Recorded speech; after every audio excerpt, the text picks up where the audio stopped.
you sure? Yeah. Be an inventor. First man to walk on the moon. That'd be something. We've chosen a job so difficult, requiring so many technological developments. We're gonna have to start from scratch.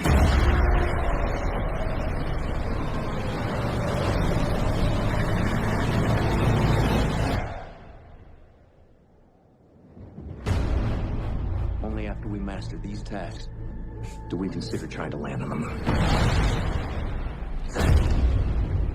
Neil, if this flight is successful, you'll go down in history. What kind of thoughts do you have about that? We're planning on the flight being successful. Damn, that is a big mother. It'll go up like a half-kiloton A-bomb if it blows. The vehicle's not safe. We need to fail down here so we don't fail up there. This isn't just another trip, Neil. You're not just going to work. Do you think you're coming back?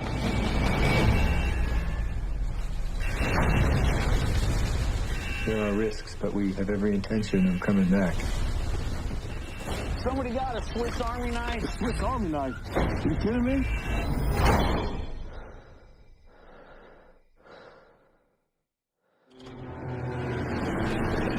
Here we go. 6, 5, 4, 3, 2. Do you question whether the program's worth the cost in money in and lives? You're down here and you look up and you don't think about it too much, but space exploration changes your perception. And it allows us to see things that we should have seen a long time ago. We have serious problems. We've got this under control.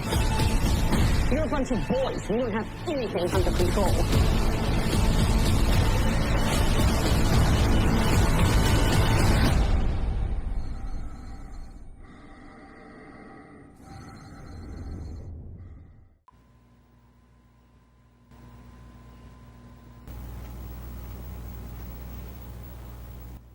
Good evening, my fellow Americans. Fate has ordained that the men who went to the moon to explore in peace will stay on the moon to rest in peace. These brave men, Neil Armstrong and Edwin Aldrin, know that there's no hope for their recovery. But they also know that there is hope for mankind in their sacrifice. These two men are laying down their lives in mankind's most noble goal, the search for truth and understanding. They will be mourned by their families and friends. They will be mourned by their nation. They will be mourned by the people of the world. They will be mourned by a Mother Earth that dared send two of her sons into the unknown. In their exploration, they stirred the people of the world to feel as one. In their sacrifice, they bind more tightly the brotherhood of man. In ancient days, men looked at stars and saw their heroes in the constellations. In modern times, we do much the same, but our heroes are epic men of flesh and blood. Others will follow and surely find their way home. Man's search will not be denied. But these men were the first, and they will remain the foremost in our hearts. For every human being who looks up at the moon in the nights to come will know that there is some corner of another world that is forever mankind. Good night.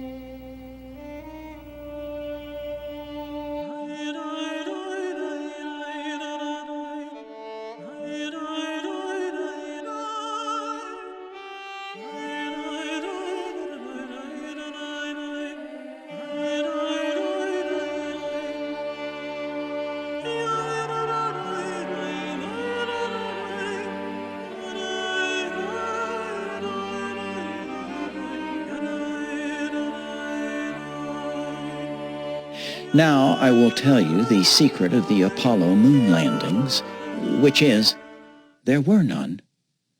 No one has ever gone to the moon.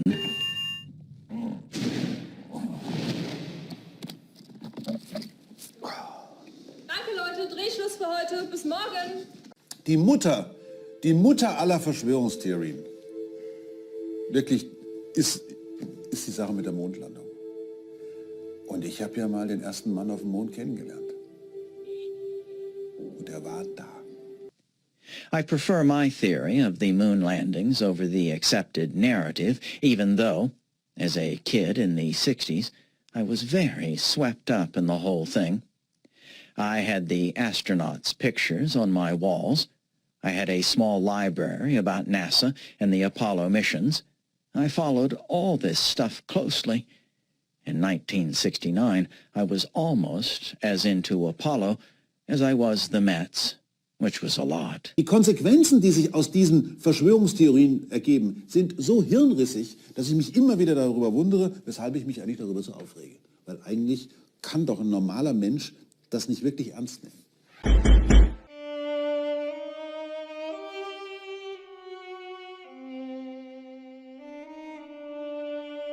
We like to think of ourselves as discriminating, but that little vanity bubble is easily popped.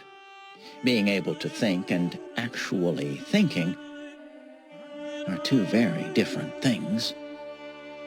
That we can think doesn't mean we do.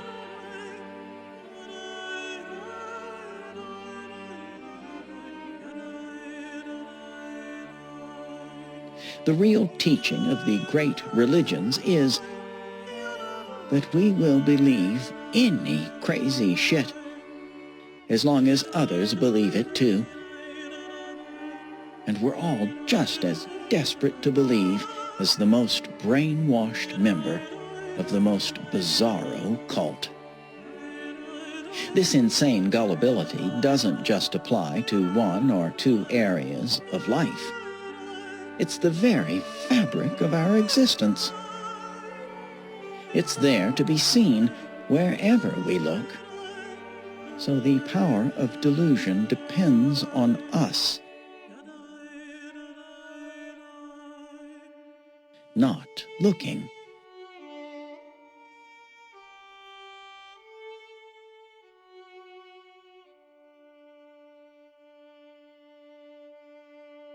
So, let's look.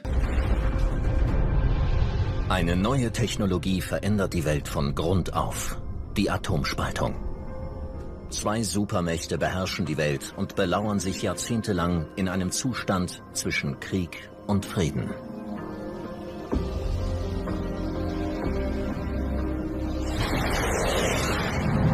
Dies ist die Geschichte des Kalten Krieges, als die Erde oft nur einen einzigen Knopfdruck von der totalen Zerstörung entfernt war. Together we shall save our planet, or together we shall perish in its flames. Seit dem 4. Oktober 1957 hat der Kalte Krieg auch noch einen anderen Schauplatz: das Weltall. Heute steht ein neuer Mond am Himmel, eine 58 Zentimeter Kugel von einer russischen Rakete in den Erdorbit gebracht. Sie hören die Signale des Satelliten auf der Umlaufbahn. Eine der großen wissenschaftlichen Leistungen unserer Zeit. 63 Jahre nachdem Russland mit Sputnik 1 den ersten Satelliten in die Erdlaufbahn geschlossen hat, machte Sputnik im vergangenen Sommer das Rennen um den ersten weltweit zugelassenen Corona-Impfstoff. Präsident Eisenhower beeilt sich, sein Land zu beruhigen. We must see to it that whatever advantages they have are temporary only. Der erste US-amerikanische Satellit soll kurz darauf am 6. Dezember 1957 von einer Vanguard-Rakete auf die Erdumlaufbahn gebracht werden. Der Ruf einer gekränkten Nation steht auf dem Spiel. Ein Augenblick hoher Erwartungen, nachdem der Startknopf nun gedrückt ist.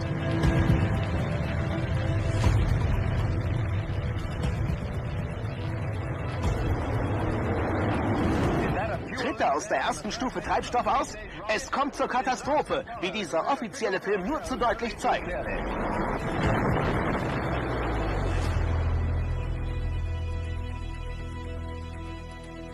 Anfang Februar 1958 gelingt dann der Start von Explorer 1.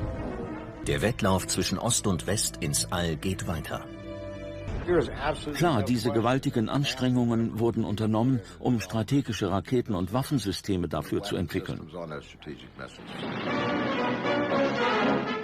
Die diesjährige Parade auf dem Roten Platz war eine ganz besondere, denn sie beging den 40. Jahrestag der Oktoberrevolution und lieferte den Beweis, dass wir im Raketenzeitalter angekommen sind. Moderne Waffen wie diese demonstrieren Russlands Schlagkraft. 1957, das Jahr der Rakete, hat die Realität eines Vernichtungskrieges per Knopfdruck sehr nahe rücken lassen. Beide Seiten wollen einander auf diesem neuen Kriegsschauplatz ständig übertreffen.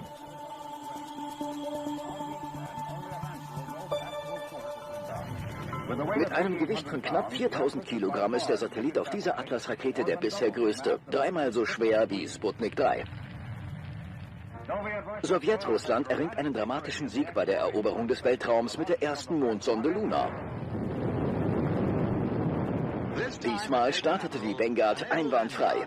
Ihr Satellit wird die Erde wie die anderen mit 30.500 Stundenkilometern umkreisen. Viel los dort oben. In Moskau fand eine Pressekonferenz der Weltraumhunde statt. Strelka, kleiner Pfeil, und Bielka, Eichhörnchen, scheinen in ausgezeichneter Form zu sein. Sie umrundeten die Erde 17 Mal in 320 Kilometern Höhe und hätten wirklich etwas zu erzählen, wenn sie nur sprechen könnten. Als der Tag endlich gekommen ist, am 12. April 1961, ist die Welt eine andere geworden.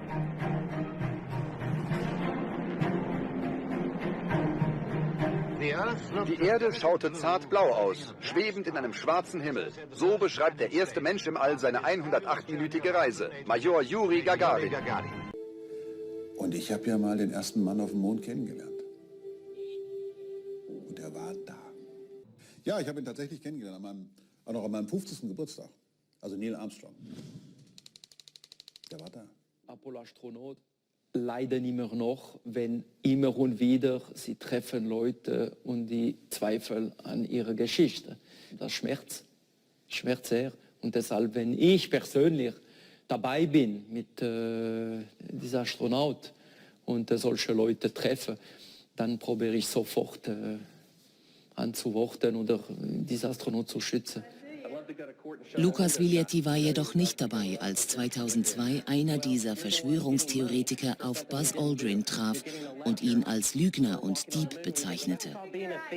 In Amerika es gibt einen Journalist, ziemlich giftig, Bart Siebel, und er ging beim fast alle Mondspazieren und er wollte vor laufender Kamera sie zwingen auf der Rechten auf der Bibel mit dem Spruch, ja, ich war wirklich auf dem Mond und mit dem Mann auf der Bibel. Und beim gewissen Leute, das war nicht eine gute Erfahrung. Und Buzz Aldrin hat sogar einen Faust verpasst. You're a coward and a liar and a thief.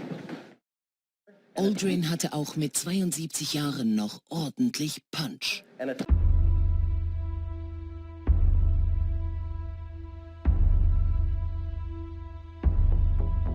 I'd like to know what you feel as far as the responsibilities of representing mankind on this trip. That's relatively difficult to answer. It's a job that we collectively said that was possible and we could do, and of course the nation itself is backing us, so we just sincerely hope that we measure up to that.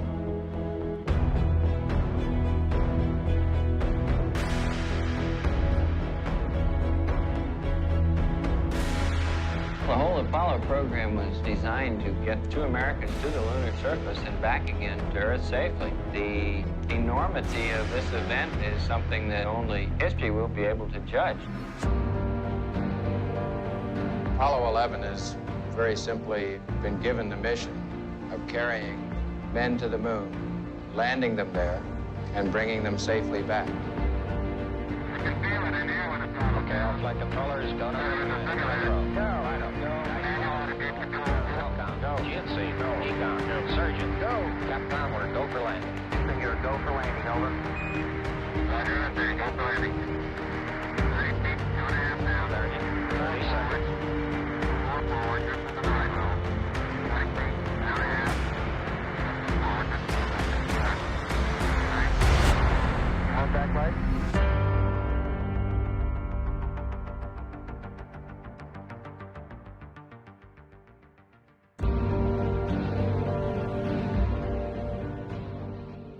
It's not really the moon landings we're talking about, by the way. They're completely irrelevant. There is no such thing as non-fiction to me. So analyzing the Apollo program is the same as analyzing a movie or a dream. Hast du dir auch schon mal gedacht, dass alles, was es gibt, gar nicht echt sein könnte? Nur ein Traum, nur irgendwie ausgedacht.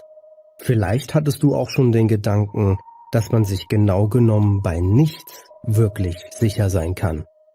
Nicht einmal, dass du dir jetzt genau dieses Video anschaust. Können wir denn, so könnte man denken, überhaupt irgendetwas sicher wissen? Wenn dir manchmal solche Gedanken durch den Kopf gehen, hast du Anteil an einer langen Tradition des Denkens. Diese nennt man Skeptizismus oder auch Skepsis. Diese Begriffe bedeuten, dass man nichts sicher wissen kann. Ohne Skeptizismus, ohne Zweifel, begründeten Zweifel, kann Wissenschaft nicht funktionieren. Zweifel stehen im Zentrum der Wissenschaft. Wissenschaft muss zweifeln. Wir erforschen Dinge, weil wir neugierig sind oder bezweifeln, dass die bestehende Erklärung die richtige ist. Wir brauchen den Zweifel in der Wissenschaft. Naomi Oreskes lehrt ihre Studierenden, Methoden zu erkennen, mit denen die Wissenschaft vorsätzlich blockiert wird. Die Entdeckung dieser langen Geschichte von Täuschungen hat eine neue akademische Disziplin hervorgebracht, die Agnotologie, die Lehre vom Nichtwissen. In der Agnotologie werden die verschiedenen Formen unserer Unwissenheit analysiert. Ein ungewöhnlicher Forschungsgegenstand. Das ist natürlich ein Paradox auf den ersten Blick, dass man sich mit etwas befasst, was per Definition nicht da ist. Anfangs haben sie uns dafür ausgelacht. Es sei keine Wissenschaft, die Abwesenheit von Wissen, das Nichtwissen zu untersuchen. Aber das Lachen dürfte ihnen vergangen sein, weil auch sie allmählich begreifen, wie verbreitet dieses Problem sein könnte. In der Philosophie gibt es 3 starke Argumente für den Skeptizismus, die alle schon bei René Descartes zu finden sind. Erstes Argument. Unsere Sinne täuschen uns manchmal. Wir glauben etwas zu sehen, was es gar nicht gibt. Woher aber sollen wir dann wissen, ob nicht auch alle anderen Wahrnehmungen, die wir haben, ebenso falsch sind? Jedes Mal, wenn wir etwas sehen oder hören, könnten wir uns täuschen. Zusammengefasst lautet das Argument, wir können nie sicher ausschließen, dass wir von unseren Sinnen getäuscht werden. Zweites Argument. Könnte es nicht sein, dass wir einfach nur träumen? So wie der chinesische Philosoph Chuang-Tze, der morgens aufwacht und sich nicht sicher ist, ob er ein Mensch ist, der geträumt hat, ein Schmetterling zu sein, oder ein Schmetterling, der gerade träumt, ein Mensch zu sein. Vielleicht hast du auch schon mal geträumt, dass du gerade aufwachst und dann wach wärst, obwohl du weitergeschlafen hast.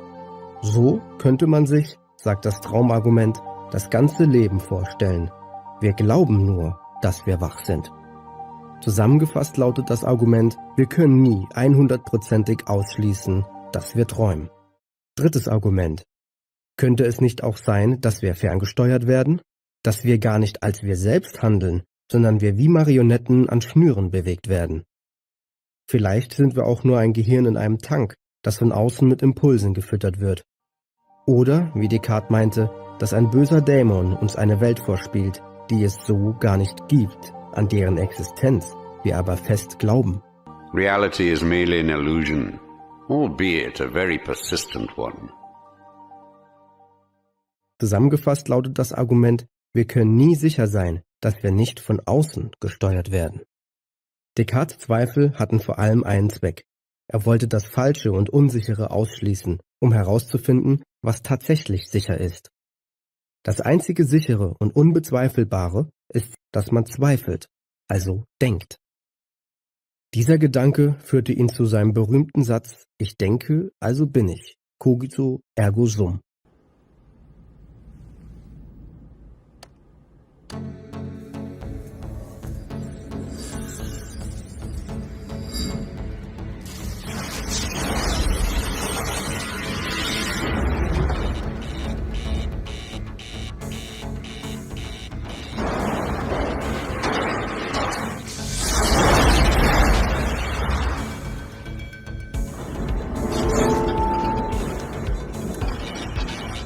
Hey, we've got a problem here. What did you do? Nothing. I stirred the tanks. Whoa. Hey. This is Houston. Say again, please. Houston, we have a problem. We have a main bus B undervolt. We've got a lot of thruster activity here, Houston. It just went offline. Oh, there's another master alarm, Houston. I'm checking the quad. Christ, there was no refresh valve.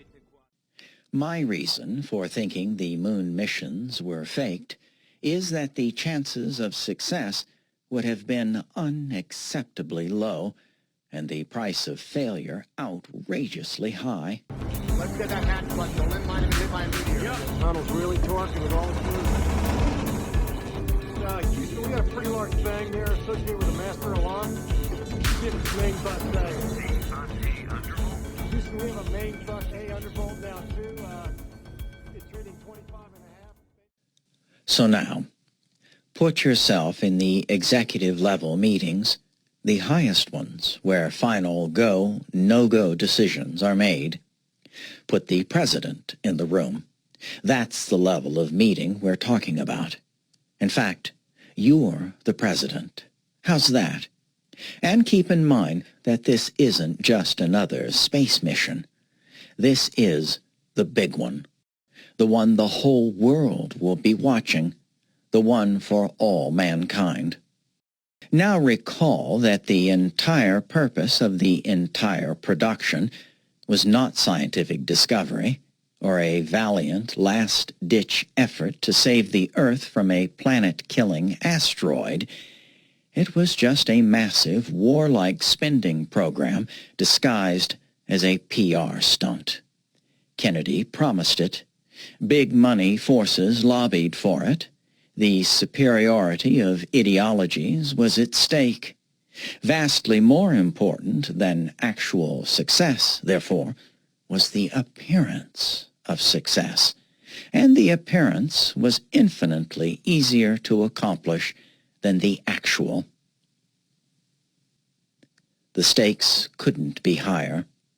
The cost of failure would vastly outweigh any benefit of success. So, you're the president. You have to decide. You ask the top experts at the table to bottom line it for you. What, you ask, are the odds? You're the one who has to give the thumbs up. So, think about it. What odds would you accept? What level of assurance would these homicidal bumblers need to provide before you'd greenlight a project in which failure would shame your nation and legacy forever? Bill Sapphire, this weekend is so filled with history. 30 years ago, the headline of your paper, the New York Times, Men Walk on Moon. But what has surfaced is a memo from one Bill Sapphire to H.R. Bob Haldeman, who was then President Nixon's chief of staff. We can put it on the screen. It was called In the Event of Moon Disaster. And it was a draft speech that you wrote that began, Fate has ordained that man who went to moon to explore in peace will stay on the moon to rest in peace. Stay on the moon to rest in peace. These brave men, Neil Armstrong, Edwin Aldrin, know that there's no hope for the recovery. Edwin Aldrin know that there's no hope for their recovery. Also know there is hope for mankind in their sacrifice. There is hope for mankind in their sacrifice. Tell us about this. Well, we have a tendency now to just assume that the moonshot, Apollo 11, was an enormous technical feat that exhibited great hope for mankind. I remember when Frank Borman, who was the astronaut who acted as the liaison with the White House, called me up and said, you're working on this moonshot. You want to consider a alternative posture for the president in the event of mishaps. And that was, as far as I was concerned, gobbledygook, and I didn't get it until he added, and I can hear him now, like what to do for the widows. Because at that time, the most important, the most dangerous part of the moon mission was to get that lunar module back up into orbit around the moon and to join the command ship. But if they couldn't, and it was a good risk that they couldn't, then they would have to be abandoned on the moon, left to die there. And mission control would then have to use their euphemism, close down communication. And the men would have to either starve to death or commit suicide. And for 17 years after that, we operated on the assumption that there could be nothing wrong in the space program. And then, of course, until the Challenger exploded on television in front of everybody. Finally, the liftoff was set for 11:38. A crowd of some 500 spectators, including 18 visiting school children from McAuliffe's hometown of Concord, New Hampshire, waited anxiously and then counted down.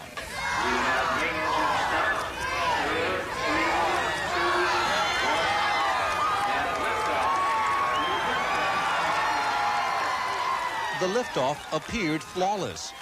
The spectators, including Krista McAuliffe's parents, Grace and Edward Corrigan, watched proudly through tears of joy. 65 seconds into flight, NASA Control orders Commander Scobie to go to full power. Challenger, go with throttle up. Roger, go with throttle up. Suddenly, an explosion. Flight controllers here looking very carefully at the situation. Obviously a major malfunction. NASA loses all communication with Challenger, but the crowd still does not realize that something's gone wrong. Within seconds, Challenger disintegrates. We have a report from the flight dynamics officer that the vehicle has exploded. For the spectators and Krista McAuliffe's parents, joy turns to confusion, worry, and a realization of tragedy. The $1.2 billion spaceship, its 7 crew members, and their satellite payload disappear. I thought the flight was going fine. And then I heard them say major malfunction. And then the person beside me said it's exploded. And it was, I couldn't speak. It was... Within minutes, emergency rescue teams parachuted in, converging on a search area 18 miles east of Cape Canaveral. Debris continued to fall for 50 minutes and more, and obviously you can't send aircraft and ships into an area where debris is falling, where they themselves may be endangered. Late this afternoon, after 6 hours of searching, NASA reports they found no survivors. These searches have not revealed any evidence that the crew of Challenger survived. Tonight, NASA and Cape Canaveral are in mourning. Tonight at Cape Canaveral, Vice President George Bush, accompanied by Senators Jake Garn and John Glenn, both former astronauts, expressed the nation's condolences to the families of the astronauts. Bush had a special message for American school children. You must try to understand that spirit, bravery, and commitment are what make not only the space program, but all of life worthwhile. We must never, as people in our daily lives or as a nation, stop exploring, stop hoping, stop discovering. We must press on. We realized what enormous risks that were being run by these astronauts. They laid their lives on the line every time. Would you say yes to a 60% chance of success? When is this meeting being held? If it's in 1967, then, as president, keep in mind that 3 astronauts, including a program whistleblower, were just burned to death during a launch rehearsal that was not considered dangerous.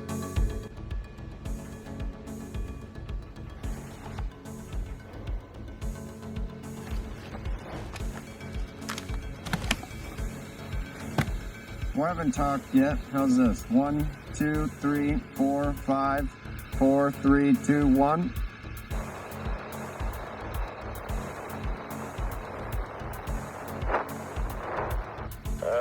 We need another minute to get it sorted. How are we going to get to the moon if we can't talk between 3 buildings? They can't hear a thing you're saying. Jesus Christ. Say again? I said, how are we going to get to the moon if we can't talk between 2 or 3 buildings? You tell them, Gus. You tell them. Now, shit. I got a surge in the AC bus 2 voltage. Carver setting the meter. You getting this, Gus? Rod, you picking anything up on the dials?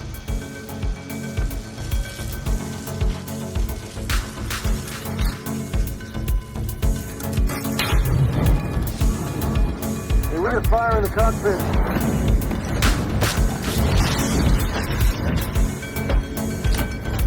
Hey, we got a bad fire!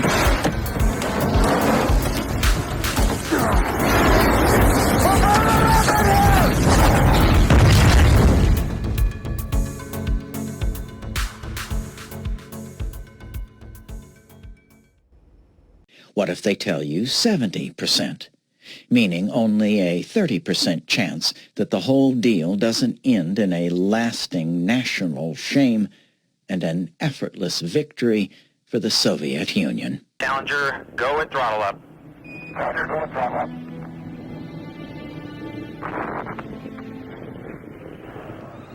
Obviously a major malfunction.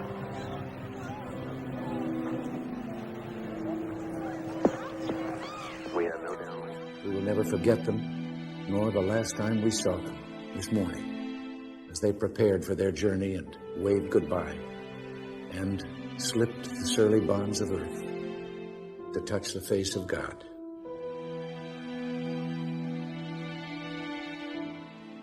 Well, on January 27, we had attempted launch, and it got scrubbed. I went over to my friend's house, a fellow named Carver Kennedy. He was the vice president of our space services.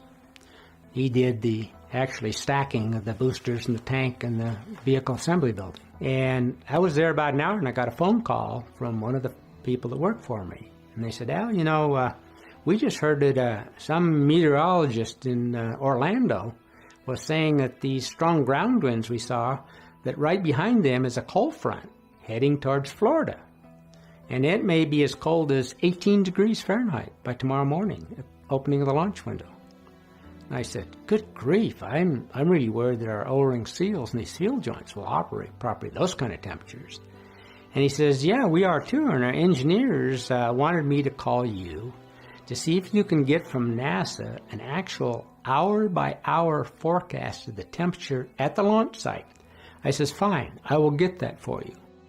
I want you to get all the engineers together to put together a presentation on what we know and don't know about the impact of these temperatures on this field joint. What is the lowest temperature it's safe to launch? And I want that done. I will set up a meeting with the NASA management here at the Cape. I will have them plug in their engineering people at the Marshall Space Flight Center in Huntsville on this three-way teleconference with our engineers back in Utah, and I'll set that up for this evening. The conference call started a little after 8 o'clock that evening, and the engineers did exactly what I asked them to do and went through their charts. Roger Beaujolais was one of the major ones, Arnie Thompson, and they presented all what they knew and didn't know. And when they got all done, the vice president of engineering came on, a fellow by the name of Mr. Bob Lund that I had requested, and he said based on what his engineers had presented that he would not recommend launching below 53 degrees Fahrenheit. Well, this was the first time that Morton Thiokol, first of all, ever made any recommendation not to launch. In fact, as far as I know, it's the first time any contractor in the whole shuttle program ever made a recommendation not to launch. I was shocked at the response from NASA. And what surprised me is they started questioning the basis for that recommendation and said that they didn't feel that we had substantiated the need to placard the shuttle to that temperature limit. And furthermore, as far as they're concerned, they don't think the temperature has necessarily anything to do with it. And that's when Roger Beaujolais got very vocal about, as far as he was concerned, if you look at those, it's the influence of temperature. I was really surprised that Mr. Larry Malloy, who was the head of the solid rocket boosters, said, well then, Thackle, when the hell you want me to launch? Next April?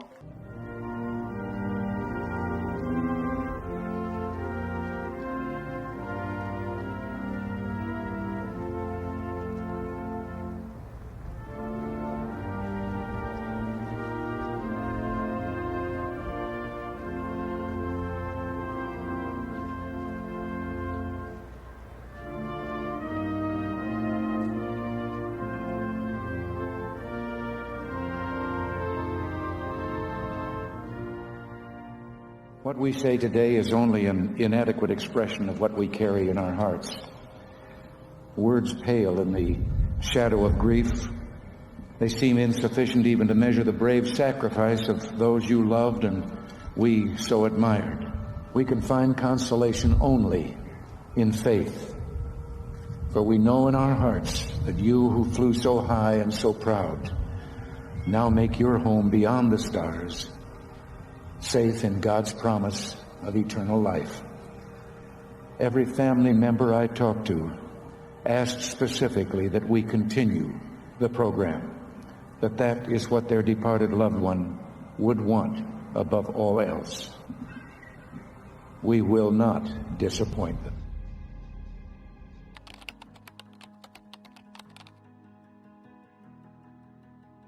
Well, when I define accident, I put all those terms that describe accidents, not foreseen, anticipated. Most accidents, you don't have that opportunity to make a decision to prevent it. In this case, there was an opportunity for a decision to prevent it. How about 80%? Meaning only a 1 in 5 chance that whenever anyone looks at the moon, all they'll think of is those clean-cut boys America sacrificed to national vanity. What if they tell you there's a 90% chance of success? Being not a total idiot yourself, you take anything these agenda-driven experts tell you with enough grains of salt to stop your heart. A 90% chance of success, you figure, might be more like 0.09. So, what odds would you accept?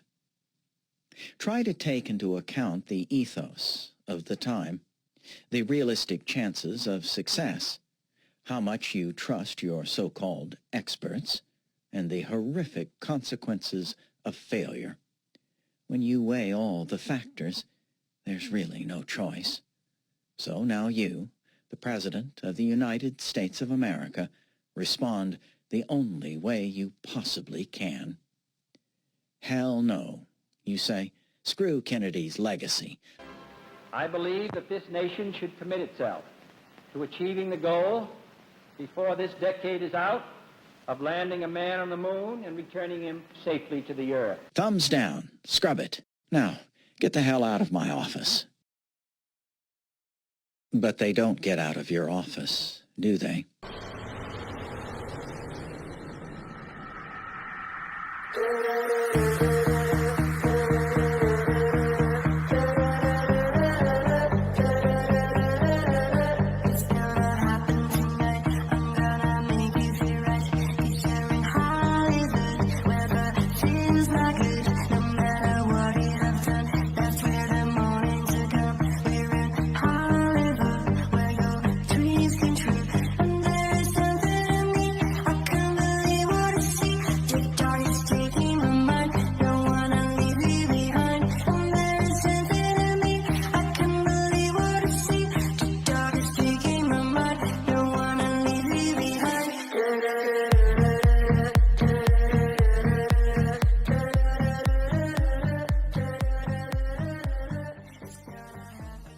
In fact, the head guy sitting across from you doesn't even seem surprised by your decision. Yes, sir, he says, but did I mention Plan B? Now you as president, finally get it. These guys never thought you'd go for Plan A. They know just as well as you do that the whole idea is just pie-in-the-sky nonsense. It's called a door-in-the-face technique. They make you one offer, knowing you're going to slam the door on them, and then they make another offer, the real offer, which by contrast looks pretty good. You see that this whole pitch has just been a setup for the real plan they came to sell. What's Plan B, you ask? Well, sir, he replies, Plan B is we just fake the whole thing, hire some movie people and shoot it on a soundstage. Only a handful of people would ever know the truth. Are you completely out of your goddamn mind? You scream in a reasonable tone. Strangely enough, no, sir, he says. I don't think so. Plan B would have about 100% chance of success and a 0% chance of littering the night sky with dead Americans.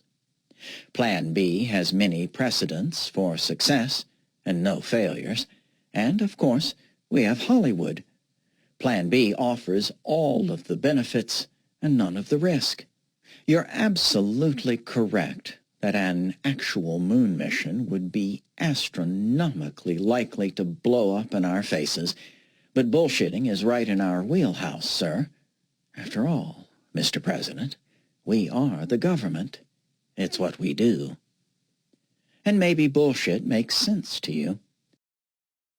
So now you, as president, are not being asked to approve a Looney Tunes moon mission, but some good old American bullshit with the promise of an ideological and space race triumph. So now, it's a no-brainer. You give the thumbs up, and they agree to name a space center after you. I love to hear about the moon goddess. Again? Tell me, Mama. A beautiful woman and a handsome man were in love. But she accidentally took a magic potion and floated away, leaving her true love behind. Now she waits for him on the moon.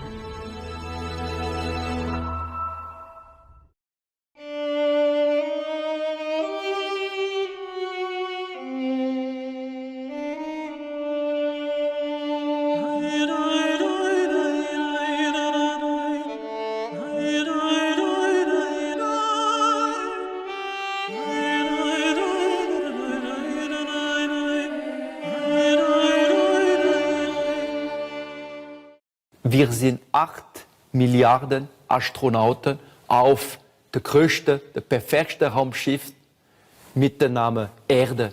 Und das ist doch erstaunlich. Und deshalb sollten wir bewusst sein von unserer Kondition und lernen, mehr friedlich auf diesem Planeten miteinander zu leben. Und achten auf unser Raumschiff.